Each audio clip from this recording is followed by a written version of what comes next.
Alright guys, let's get into this get ready and chit chat. I couldn't find my mirror, so I'm just gonna I also don't have my glasses though, so I can't see, so I will just have to figure it out. This is a new location,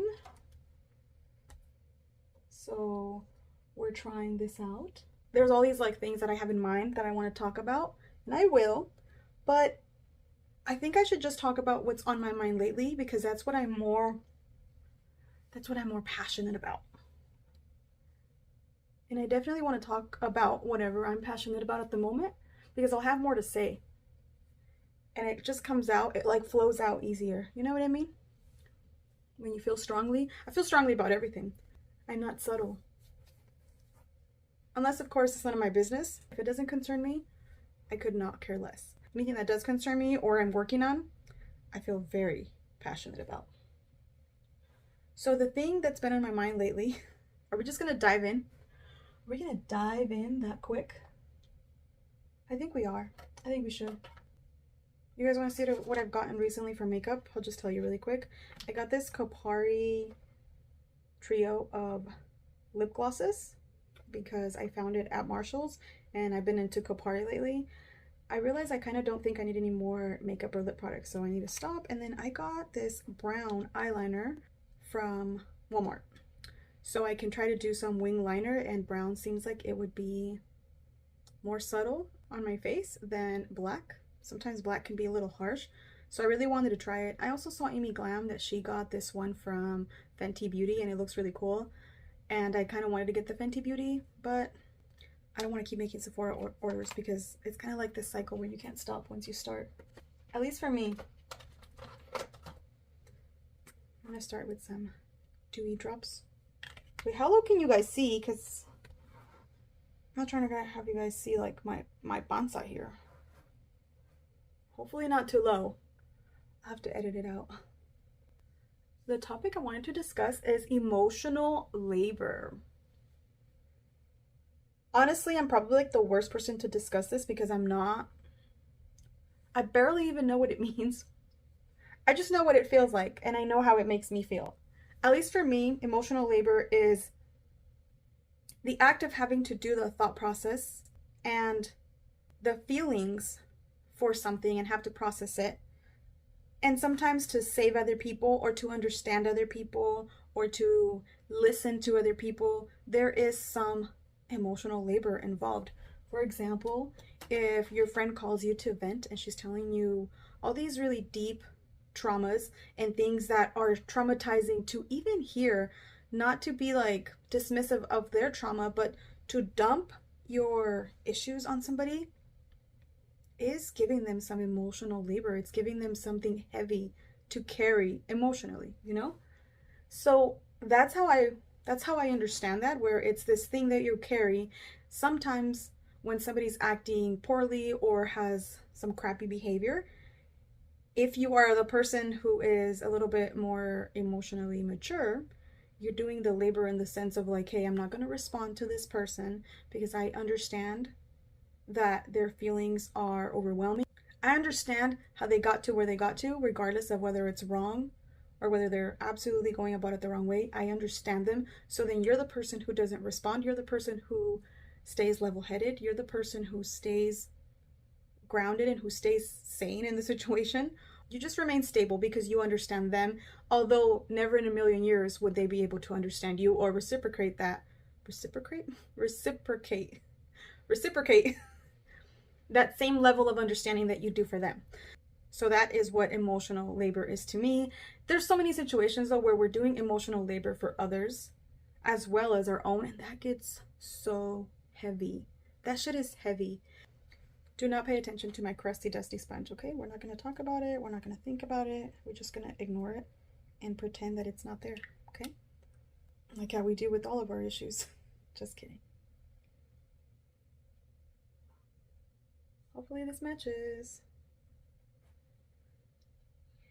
I was supposed to put primer on. Oh well. Okay, so most of the time the people you're doing emotional labor for is obviously your children and your spouse. A lot of times if the dynamic in your marriage has been that one person One person holds in all their emotions, one person just bottles everything up, and then it's up to the other person to process and sometimes even help them process by like pointing things out or calling them out or helping by understanding them. So I'm just saying the whole point of this is that that shit gets heavy and we should try to save ourselves from emotional labor where we can, or maybe even exclude ourselves from situations where we're expected to do all this emotional labor for someone else, because it gets intense. It can be overwhelming and incredibly draining, and I just realized that that was something that was incredibly draining in a lot of relationships. I have one person in my life who is a huge complainer. They are the most negative person that I know, for example, and they will just complain for hours if I let them. I don't let them. And I've had to learn to set some serious boundaries and almost emotionally shut down around them so that they don't use me to just trauma dump and vent and just, it just puts me in this state of mind of I need to help them. I need to help them work through it, whether it's by listening or offering advice or offering, they set themselves up in a victim mentality, big time victim. And it's not just like sharing, they're just like, they're the victim in every situation. And they kind of put the other person who's ever hearing them out in this like sense of obligation to help them or to do something for them, even if that something is just like giving them advice on how to resolve all of the situations in their life where they're the victim. But they actually won't do anything about it. They just want your sympathy and your pity. And by giving them that, you are doing the emotional labor of having that sympathy and pity and coming up with a plan or advice to help them from the situation that they find themselves in. Except your advice is useless because they are in the cycle of victimhood. And they actually won't do anything about it. They won't actually get out of it. And I'm not judging that person for doing that either, because you know that happens with things like learned helplessness, things the way people were raised, the traumas that they went through. A lot of times they are stuck. Like they are stuck in that mentality, and you as a person who is not a therapist are probably not going to get them out of it. So you're really just like draining your emotional resources, draining our own mental health by hearing these people out just over and over and over. And that is emotional labor that we're doing for these people. And it's one thing if somebody suddenly goes through something, like that's a completely different thing, and then you're obviously there to help them. That's a completely different thing than somebody setting up a relationship where you are doing the emotional labor for them constantly. And they are constantly putting this heavy shit on somebody else. And it's always somebody else.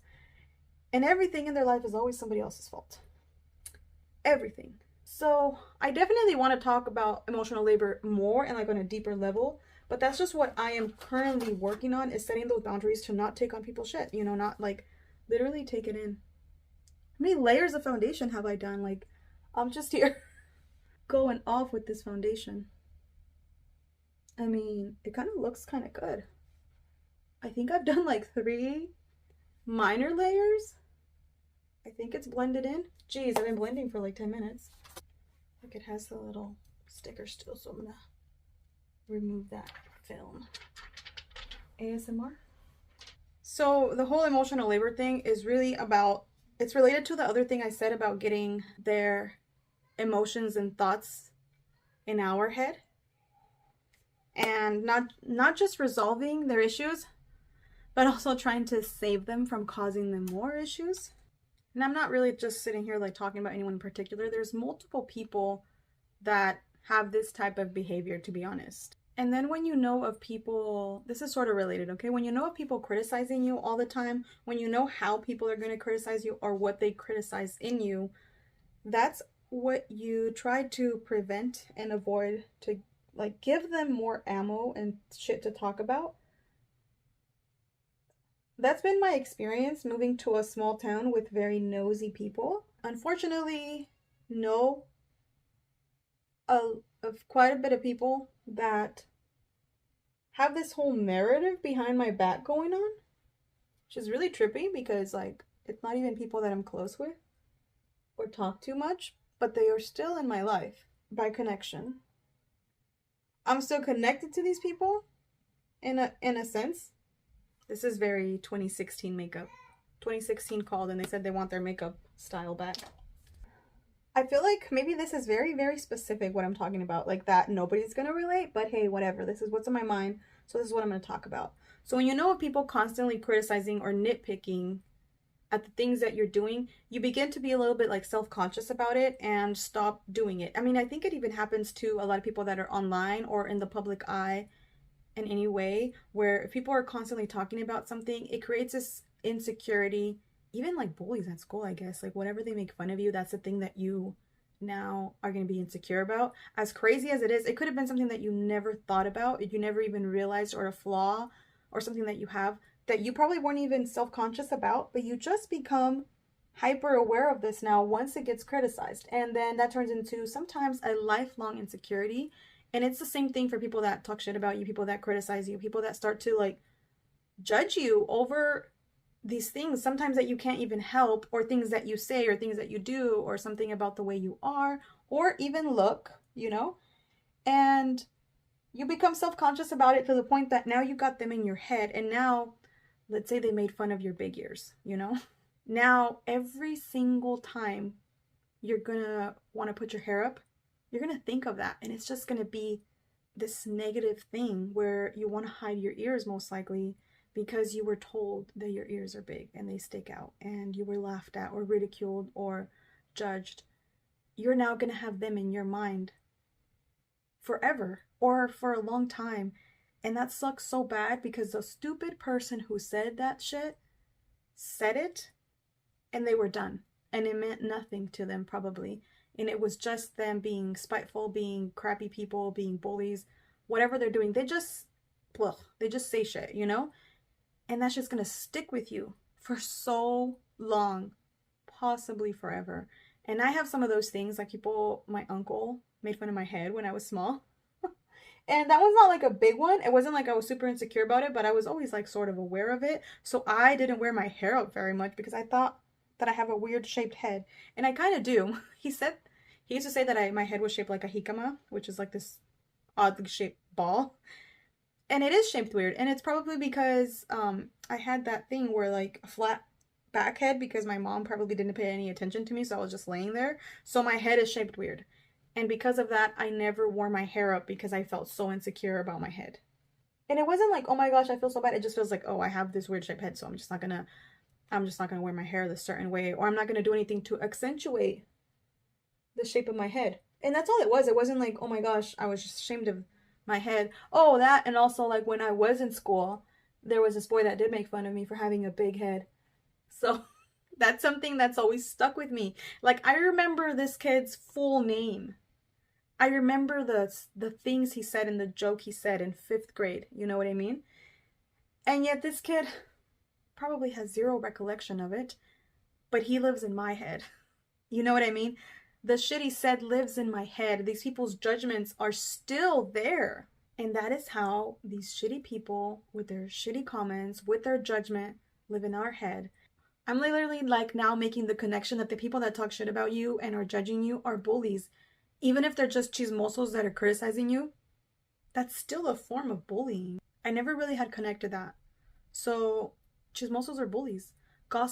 Gossipers, and that's how you say chismosos in English, like people that gossip about you, people that, you know, talk shit about the things you do, people that make up stories about you or perpetuate negative stories about you, people that will take a story of something that happened and like twist it and then like keep that story going and spread it around. People that spread shit about you, they're bullies. They're bullies even if they never touch you, because it's still hurtful to you. Anyways, I guess I never realized chismosos were bullies, and I think they are. I think they're bullies. I wish I had an answer for this. Honestly, I'm just here talking about it. It's so funny. I never made the connection between bullies and people that are chismosos, but I don't even know how to resolve that. I just know that I want to remove them from my head.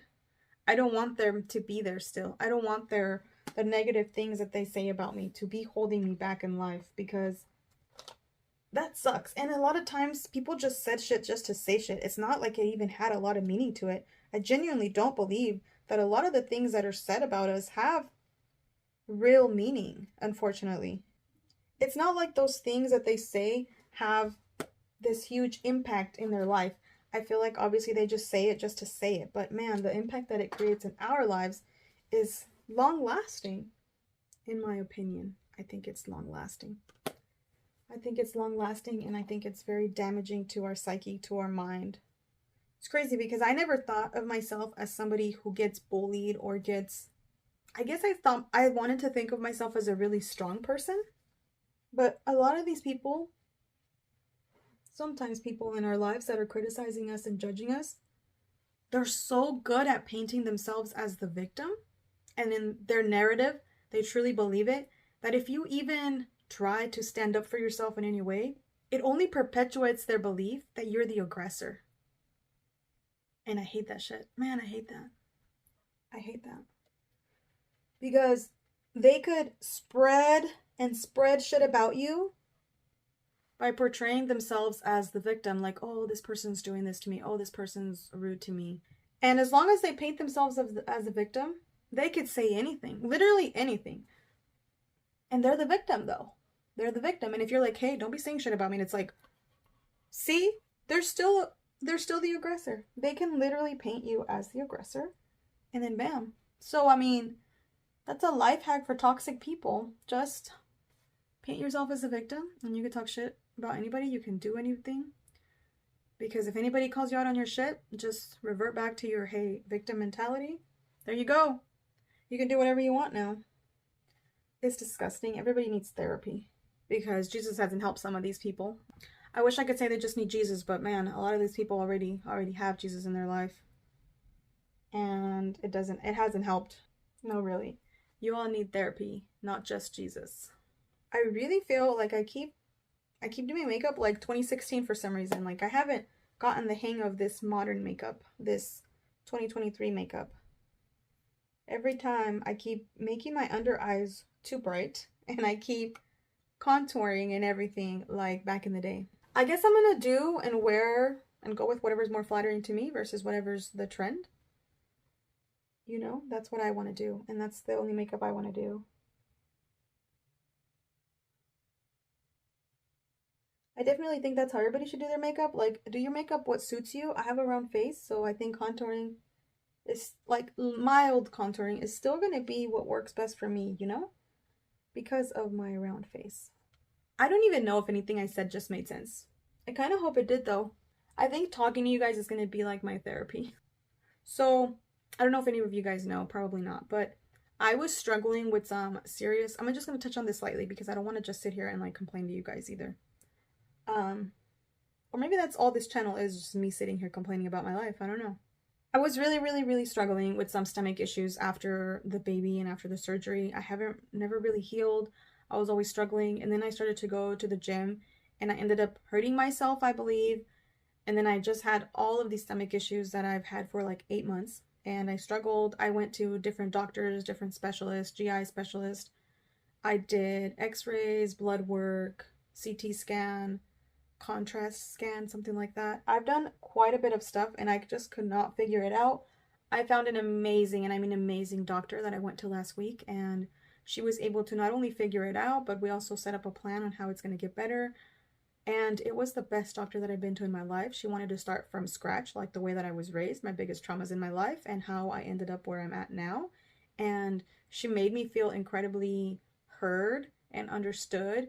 And she didn't give me that, like, she wasn't dismissive, or she just took me seriously. She like heard out everything I said, even things that I had said to other people and doctors, and they were like, that's kind of weird. Like everybody gave me this weird look.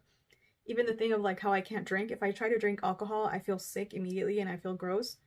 She just knew about everything. She even told me what that was. I mean, everything that I ever had or any major thing I've had, she had an answer for, and it made so much sense, and she made everything click, and we figured out what I have, and we're going to start treatment to avoid surgery. So I'm just so excited. I'm so happy to hopefully feel much better, because I have definitely been physically struggling And that's a whole nother mental thing on its own, where you are minimizing your pain or even questioning if it's real whenever you can't find answers, and whenever it's just persistent and you feel like you're making a big deal. You feel like you're burdening people with your issues if you're having any kind of issues, and especially if you have them for a long time.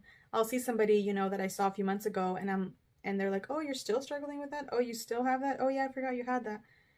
Like, it feels like you're bothering them. It feels like you don't want to make the conversation about you and your illnesses, but they are so much part of you. Like, for me, it affected the way that I was eating, even like during the holiday season. I literally didn't go anywhere. This is the first year because I couldn't really eat.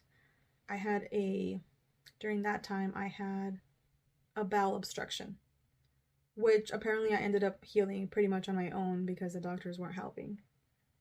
But that was from the same thing that I have, which is surgery adhesions that are just causing a lot of issues with everything else in my stomach and gut and insides and organs and all that. So, and apparently they're very, very common, but they are hard to diagnose, I guess, because a lot of the stuff can resemble so many other things. I need to get some eyebrows on. So if you know what I'm talking about, if you have any idea whatsoever about that whole thing where I'm talking about emotional labor or bullying, I wasn't even like meaning to talk about bullying at all. So I'm kind of hoping that this channel helps me like get all these things that I have in my head out, and also that it maybe helps someone else. That would mean the world to me. If I can in any way help somebody else, it would make it seem like it's all worth it. That's probably my savior complex, huh? We'll get into that in another video. I have a little bit of a savior complex. I'm pretty sure I'm a hypochondriac for mental health. Like, everything I see, I'm like, I have that. Oh, I have that. Oh, I have that. Oh, pretty sure I have that. Like, I have it. I don't, but there's a lot of things that I have, and I thought I had a personality, but apparently I don't have a personality. It's all just mental disorders.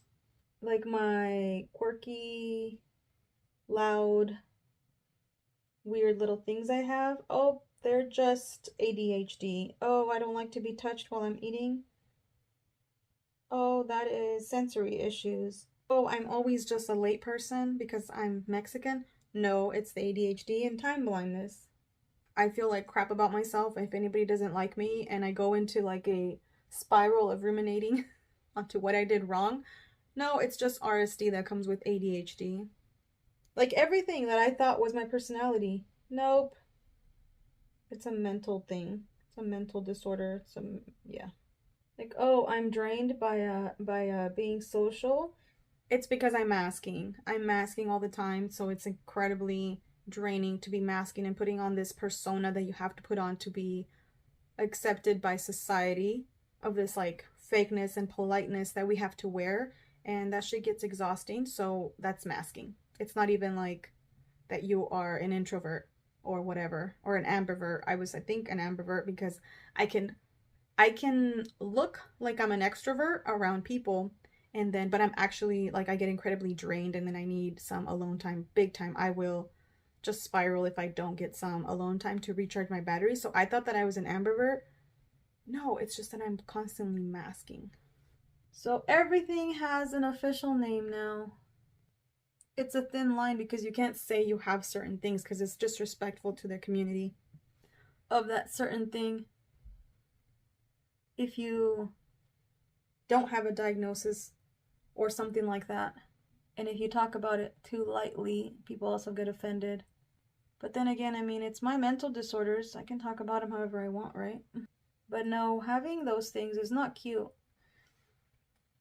I guess I see the point of sometimes when people are bothered. I notice that a lot of people want to diagnose themselves with things that can be crippling for another person, and they want to say that their cute little quirks are suddenly a disorder that that somebody else like really, really struggles with, and it impairs them from living a normal life and impairs them from so many things in life. And then suddenly this person wants to be like, oh, I talk a lot. I probably have ADHD. Haha, like it's cute. Like it's not cute. It sucks. ADHD has been a huge setback in my life. Yes, there's some good things, but man, that shit is heavy. It's heavy.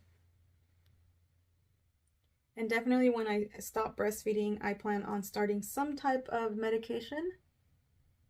Not like actual drugs, but like natural medication. Which I'll probably definitely, is that a thing? No. I will definitely talk about it. Probably. When I start doing these things, I'll talk about them with you and tell you guys the things that I will be taking for ADHD and how they help me, because I know that they help. You know, I still do some of them right now, like fish oil, vitamin D, and eating protein and things like that, because they're very important. But I plan on just probably making a video on the supplements and habits and foods that you should have from what I've found in my research that are incredibly helpful and why they're helpful, you know? Like, for example, you know, something like fish oil is really helpful with brain function, which would help stay focused and things like that, you know, because that's our brain. So I'm doing my makeup so I can do some some perfume videos. But man, these eyebrows just aren't, they're not doing anything. They keep not getting in shape. I don't know what I'm doing wrong. I just don't like them. They're too angular. They're very uneven. Oh, my eyebrows are so uneven. It's not a good shape. I'm not a fan of it, but I'm just gonna stop. It is what it is. Whatever. Can't be here all night. I think I already did powder here, but I still want some of this blush. This is 2023, right? Putting your blush like all the way up over here, almost under your eyes. That's very 2023. Because we used to put our blush here, our contour here, our blush here, and a highlight here, you know? Remember the little Neapolitan thing we had going on? Neapolitan ice cream vibe we had going on our cheeks? We would do all 3 stripes here. So back to what I was saying earlier. If you have any experience with what I'm talking about, the emotional labor or the bullying, people criticizing you, I kind of want to know. Because I feel like I'm just saying something and I don't even know if it makes any sense for anyone. Definitely feels like this went too high. Let's try to fix it. I did read a book once called The Subtle Art of Not Giving an F. But it was the actual word. And, oh wait, I can say it. This channel's not even like monetized or anything. So I can say it, right? I can say whatever I want. It was like, I was like, yes, yes, yes, everything makes sense. And it was like, it helped a little. But I still care. But I'm really, really wanting to stop caring. So I will work on that, on not caring, on getting those people out of my head a little bit more. And then I'll let you guys know how I did it, because right now I can't even think of how to stop doing that, you know? How to stop caring what these people think. Because damn, they keep us in a box. Like, imagine if you took every freaking criticism that people gave you and you just got insecure and insecure. Like, by existing, you're going to get criticism. So you're just going to be this shriveled little ball of anxiety if you take everything to heart, you know? So I got to figure out how to get them out of my head. And you know what? That's why I was really okay with starting platforms on YouTube, because I genuinely felt like I've already been going through this stuff. People have already been talking shit. Like, what else can they say? What else are they going to add to it? I feel like I've somewhat built a thicker skin, and it actually kind of hurts a lot less when it's strangers. I kind of don't care what strangers think. So I only care what people think that are more relevant in my life, or when they team up against me. And then it makes me feel like I'm the bad person. I care when something comes off like I'm the bad guy, because I'm so anxious about like walking on eggshells and never hurting anybody, and always trying to be incredibly cautious and careful, because I never want to hurt anybody. So then whenever these people portray me as the villain, it shatters the image that I'm trying to have of myself, which is that I do no wrong, do no evil, that I am not passing on any more trauma. I'm trying to be a cycle breaker here. I'm trying to end any kind of pain. I'm trying to be the person that ends the cycle, even in my family, my kids. I'm trying to end the generational trauma and the pain that perpetuates in the world, you know, hurt people hurt people. So I'm trying to be the hurt person that doesn't hurt people. And yet these chismosos, or whatever they are, people want to paint me so badly as the villain and the aggressor in their life that it messes with my head, because of course I'm like, how can I be safer? How can I be nicer? How can I? And you know what? The only way to please these people is to do nothing, be nothing, and kiss their ass, and make kissing their ass your entire life and personality. That's it. And then guess what? Somebody else is going to criticize you for doing that as well. So then the only way to please them is if you just kiss everybody's ass forever, for till the end of time, and just keep changing asses that you're kissing, and then everybody will be happy. Nope, actually they won't. So yeah, no, I don't want to kiss anybody's ass, you know? I just remembered. That's what I said 2023 was. I said 2023 was going to be my villain era. I know it's this like funny joke or this thing that people are doing online, that they're just embracing some of their villainous characteristics, the ones that stand up for themselves. It's more like in a positive way. So I told my husband, like, just so you know, this is going to be my villain era. So I'm not here to kiss people's asses anymore. I'm not here to chase their approval. I'm just approaching my villain era now. So I'm going to just be the villain. If they want me so badly to be the villain in their life, I will be. And not because I'm going to do anything to them, but because I'm not going to go along with their cycle. If they say, oh my gosh, you know, she doesn't invite me over to her house and that's hurting my feelings. Well, that sucks. That sucks for you. I am not going to change what I do so you can like me anymore. So that's one thing I'm doing, is I'm going to embrace being a villain, because at the end of the day, honestly, the ones who care so much about trying not to be a villain, we usually are not the villain. Honestly, we're just not the villain. But yeah, I mean, I don't actually think that I'm a villain or anything, so I'm going to just stick with whatever, though. I'm not going to try to prove anything, you know? I'm not going to try to prove that I'm not the bad guy. I'm going to just be okay. I'm trying to be okay with letting them paint me as the bad guy. You know, it is what it is. And I do think that you are going to be the villain in some people's story, and that's probably part of life. But as a people pleaser, codependent person, man, that shit is hard, because we don't want to do it. And maybe that's why it's there. Maybe that's what it's there to teach us, you know? That we have to let go of those people pleasing, codependent tendencies. And that's what it's there to teach us, because if they wouldn't have vilified us, we wouldn't have been forced to have to deal with it, you know? Have to address our tendencies that are not serving us, because people pleasing and codependency is definitely not serving us. So in order to heal that, we have to be villainized to the point that we give and give and give and give until we give up, and then we're like, okay, wait a minute. What is my life? My life is just pleasing everyone. My life is just for everyone, and not even my own. This is my villain era. So that's definitely something I'm working on, is also just not trying to be, you know, try not to do the labor for people. Try not to be that guy. I'm trying not to pick up what everybody puts down, not to carry what everybody wants me to carry for them. I'm trying to also mind my own business, you know, because if I mind my own business, I won't have these people in my head. I won't know what they're saying about me, because it's none of my business. It's literally none of my business. I'm not telling you guys this so you guys can feel like bad for me and give me some sympathy. I'm honestly like, that's not what I'm here for. Honestly, genuinely, I do not want kind of like that sympathy, because I just don't want it. I don't know. That would be you doing emotional labor for me. So don't, okay? Don't do it for me. Let's stop doing that. Let's stop doing that. I just know that everybody that's going to be my friend online, I just know that we're probably going to have some of these things in common, because I do think that similar people gravitate towards each other. I can't see any like narcissistic, shitty person following me and agreeing with anything I have to say, because I'm very like introspective and like to reflect on myself and things. So I just can't see it. So I just know that a lot of you guys or a lot of people might relate, you know? Okay, I'm going to try to finish this up, because I've been here far too long. Let's finish. Should I try that eyeliner? I probably shouldn't, because I don't have I probably shouldn't as I open the package, because I don't have like a good mirror to be able to see what I'm doing. But apparently that's not going to stop me. I love the brown. Oh my gosh, I literally love the brown. I love that it's brown. Oh my gosh, I'm so glad I got this. Okay, I just did a really, really mini wing.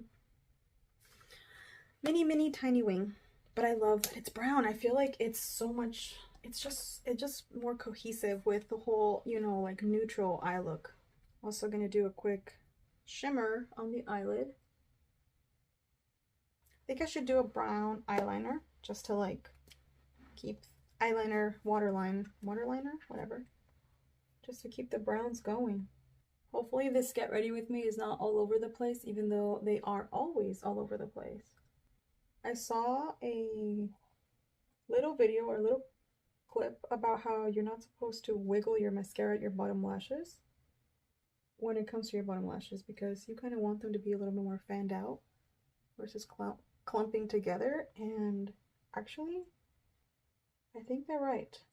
I like that effect for the top lashes, you know, to wiggle it and make them a little bit more thicker. Just to give them a little bit more volume and stuff. But I like the idea of not wiggling your wand on your bottom lashes. Alright, so I really want to make ADHD content, but man, ADHD content is hard because I don't want to offend people, and I don't want to say the wrong things, and I don't want to come off like, I want to be a little bit more informed. I don't want to just talk to anybody else and lead them the wrong way, you know. I want to sound a little bit more informed when it comes to that. And I'm not an expert. I'm only an expert at having it, not at like fixing it. So that's why I haven't done a lot of ADHD content, but I want to. And I do have like literally like a couple hacks on things that I do that have worked for me. Just like random little hacks. So maybe I'll share those for people that are struggling, but yeah. So anyways, that was it. I think I just sat here and like vented to you guys and realized that I've been bullied. But of course, we're not those people that have that victim mentality constantly, so we don't even realize how people are affecting us. We just kind of take it all in until we realize, like, wait a damn minute. This shit is not okay. I do think, though, that things are going to get better once we let go of some of those bad tendencies that we have that keeps us stuck in these loops with these toxic people. So anyways, thank you guys so much for watching. Thanks for listening to me. I feel like I'm therapying myself through making these videos, so that's kind of cool too. Anyway, so thank you guys for hanging out with me. I will see you guys in my next video. Take care. Bye. Go play Sammy. So you want to go to my room and watch TV? No, go play Sammy. You want to play with Sammy? I got you. Okay, go play with Sammy. Let's go play Sammy. Oh, you want to punch Sammy? Yeah. So why you threw a spoon at me? Huh? Threw the metal spoon at me. Sebastian, you can't be bullying your brother. That's not okay. Say sorry to Sammy. Joey. Okay, thank you, Sebastian. Sorry, Sammy. I tell you go. Come here. Huh? Come here. You want to sit right here? Okay. Want to be in my video with Mommy? He wanted for. Okay, thank you. Okay. Oh, Ew. somebody's requesting to be in my video. Okay, say hi. Hi. Ile, what you doing? What you doing?